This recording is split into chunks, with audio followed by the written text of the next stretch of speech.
मग ही वास्तू तथास्तू म्हणते म्हणजे नक्की काय घडतं? युगे 28 विटेवरी उभा. मग तो विटेवर का उभा आहे? तो कौलावर का नाही? तो दगडावर का नाही? मग वीट कुठं लावली? तर वीट आम्ही आमच्या घराला लावली. म्हणजे जर तो विटेवर उभा आहे पंढरपूरला, तर माझ्या घराला मी जी वीट लावली त्या विटेवर पण तो उभा आहे.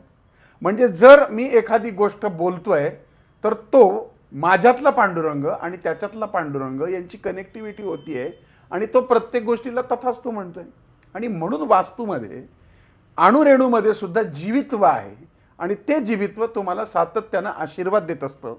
त्याला हेच कळतं की तुम्ही म्हणाल ते हो, तुम्ही म्हणाल ते हो. आणि म्हणून वास्तूमध्ये वास्तू तथास्तु म्हणत असते.